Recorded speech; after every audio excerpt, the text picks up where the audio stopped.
आज भी आईपीसी के सेक्शन 498A के बारे में लोग जानने में बहुत उत्सुक रहते हैं। अब चाहे वह 498 के लिमिटेशन से रिलेटेड हो या फिर अपराधियों के अरेस्ट होने की बात हो।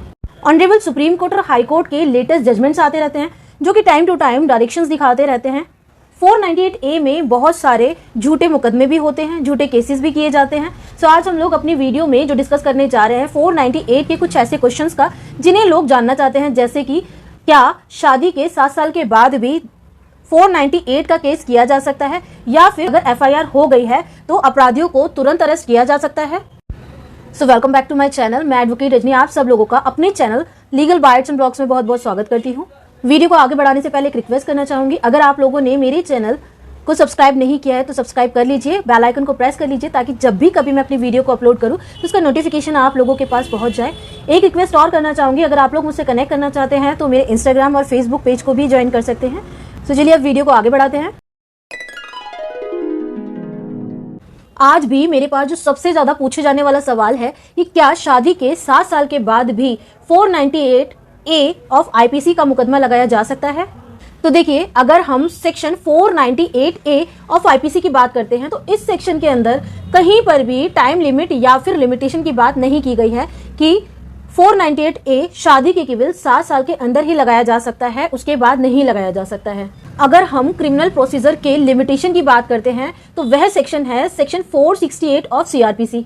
लेकिन सेक्शन 468 ऑफ सीआरपीसी में ये जरूर कहा गया है कि जिन भी क्राइम्स में या जिन भी अपराधों में 3 साल तक की सजा है, उन अपराधों में 3 साल तक की सजा को लगाने का टाइम पीरियड 3 साल है और 498A में 3 साल की सजा का प्रावधान है। लेकिन वहीं सुप्रीम कोर्ट और हाई कोर्ट अपनी बहुत सारी जजमेंट्स में ये लगातार कहता जा रहा है कि 498A का अपराध एक कंटिन्यूअस अपराध है, यानी कि अगर पत्नी शादी के 1 साल बाद, 2 साल बाद, 4 साल बाद या टाइम पीरियड कोई भी हो, अगर अपने मायके में किसी रीजन से जाकर रह रही है तो वह उसके लिए मेंटल टॉर्चर है या मेंटल क्रुएलिटी है, या कहें वह मानसिक रूप से लगातार प्रताड़ित हो रही है। लेकिन सुप्रीम कोर्ट ने वहीं अपने लास्ट के एक जजमेंट में ये जरूर कहा था कि यदि पत्नी 498 का केस शादी के 3 साल के बाद करती है तो उसे डिले का रीजनेबल रीजन एक्सप्लेन करना पड़ेगा। इसीलिए 498 कभी भी लगाया जा सकता है, उसके लिए कोई टाइम पीरियड नहीं है, कोई लिमिटेशन नहीं है। इसके लिए केवल एक कंडीशन है, यदि ऑफेंस कंटिन्यूअसली हो रहा है तो 498 का यूज कभी भी किया जा सकता है और पत्नी कभी भी 498 का केस लगा सकती है। देखिए, बहुत से लोग ये सोचते हैं कि 498A को केवल 7 साल तक लगाया जा सकता है, फिर उसके बाद नहीं लग सकती है। तो ये तो मैं आप लोगों को ऑलरेडी क्लियर कर चुकी हूँ कि 498A लगाने के लिए किसी भी तरीके की कोई लिमिटेशन नहीं है, यह 7 साल के बाद भी लगाया जा सकता है। लेकिन कुछ लोग कंफ्यूज करते हैं 498A और आईपीसी के सेक्शन 304B में।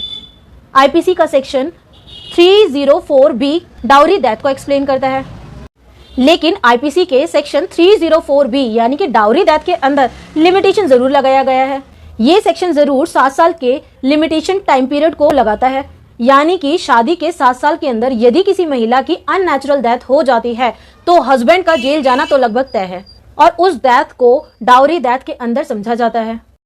जबकि 498A ऑफ आईपीसी कहता है क्रुएलिटी बाय हस्बैंड और रिलेटिव, यानी कि 498A केवल क्रुएलिटी के साथ डील करता है और क्रुएलिटी तो कभी भी की जा सकती है। तो यह केवल एक मिथ है। 498A में FIR केवल 7 साल तक की जा सकती है, उसके बाद नहीं की जा सकती है।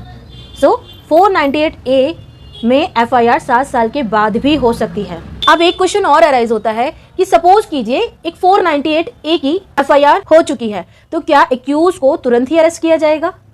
तो देखिए, यहाँ पर एक चीज क्लियर करना चाहूंगी कि सीआरपीसी में अमेंडमेंट होने के बाद और सेक्शन 41A ऐड होने के बाद और वहीं पर Arnesh Kumar versus state of Bihar 2014 और सत्येंद्र कुमार अंतले, इन केसेस में सुप्रीम कोर्ट ने क्लियर किया कि 7 साल तक की जितने भी ऑफेंसेस हैं उनके अंदर अरेस्ट होना जरूरी नहीं है या अरेस्ट जरूरी नहीं है, एक्सेप्ट कुछ कंडीशंस के अंदर, जैसे कि अगर एक्यूज विटनेसेस को या फिर कंप्लेनेंट को थ्रेटन करता है, डराता है, धमकाता है, या फिर इन्वेस्टिगेशन में किसी तरीके से कोऑपरेट नहीं करता है, या फिर अपनी मूवेबल या इमूवेबल प्रॉपर्टी को सेल कर भागने की कोशिश करता है।